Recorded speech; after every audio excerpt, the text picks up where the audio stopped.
ஆப்கானில் ஒரு பயங்கரவாத குழு கூட இல்லை என ஆப்கான் அமைச்சர் தெரிவித்திருக்கிறார். இந்தியா வந்துள்ள ஆப்கான் அமைச்சர் அமீரான் முத்தாக்கி இந்த பேட்டியை அளித்திருக்கிறார். முழு விவரங்களோடு இணைகிறார் நமது செய்தியாளர் ரமேஷ்குமார். வணக்கம் ரமேஷ்குமார். ஆப்கான் அமைச்சரின் இந்த பேட்டி தொடர்பான முழு விவரங்கள்.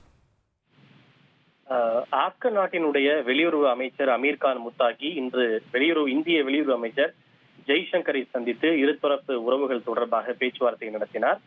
குறிப்பாக 2021 ஆப்கானில் தாலிபான் நிர்வாகம் ஆட்சியை கைப்பற்றிய பிறகு அந்த நாட்டை சேர்ந்த ஒருவர் இந்தியாவிற்கு வருகை தருவது இதுவே முதன்முறை என்பது குறிப்பிடத்தக்கது.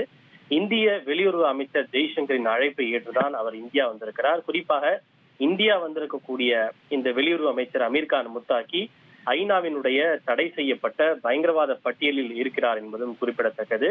வெளியுறவு அமைச்சர் ஜெய்சங்கரை சந்தித்த பிறகு அவர் செய்தியாளர்களை சந்தித்தார். அப்போது பேசிய அவர் இந்தியாவிற்கு எதிரான பயங்கரவாத குழுக்களை ஆப்கானிஸ்தானில் இருந்து தாங்கள் முற்றிலும் அகற்றிவிட்டதாக அவர் தெரிவித்திருக்கிறார்.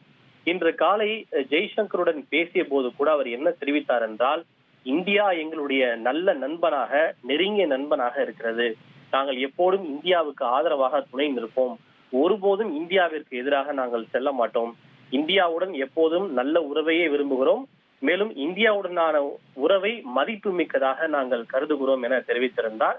தற்போது ஆப்கானிஸ்தானுடைய தூதரகத்தில் செய்தியாளர் சந்தித்த போதும் இதே கருத்தை தான் அவர் வலியுறுத்தி இருக்கிறார். ஆப்கான் நாட்டை பொறுத்தவரை ஒரு தீவிரவாத குழுக்கள் கூட அங்கு தற்போது இல்லை என்று தெரிவித்திருக்கிறார். இந்தியாவுடன் எப்படி நல்ல உறவை விரும்புகிறோமோ அதே போல பாகிஸ்தான் நாட்டுடனும் நாங்கள் நல்ல உறவை தான் விரும்புகிறோம். ஆனால் அது எங்கள் ஒரு தரப்பில் இருந்து மட்டுமல்ல, அதற்கு பாகிஸ்தானும் ஒத்துழைக்க வேண்டும் என்று அவர் தெரிவித்திருக்கிறார். குறிப்பாக இந்த பாகிஸ்தான் மற்றும் ஆப்கானிஸ்தான் நாட்டு எல்லை பகுதியில் பாகிஸ்தான் தொடர்ந்து தாக்குதல் நடத்துவது என்பது மிக மிக தவறானது எனவும் அவர் குறிப்பிட்டிருக்கிறார்.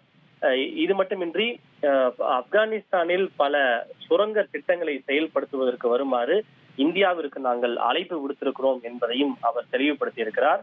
பேச்சுவார்த்தை மற்றும் ராஜதந்திரத்திற்கான கதவுகளை நாங்கள் திறந்தே இருக்கிறோம். பிரச்சனைகள் உள்ள நாடுகள் அவற்றை உள்நாட்டிலேயே தீர்க்க வேண்டும் என தெரிவித்திருக்கிறார்.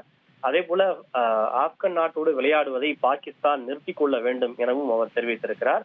இப்படி இரு நாடுகளுக்கு இடையிலான உறவை அடுத்த கட்டத்திற்கு கொண்டு செல்லும் வகையில் ஆப்கான் வெளியுறவு அமைச்சருடைய இந்த இந்திய பயணம் என்பது அமைந்திருக்கிறது.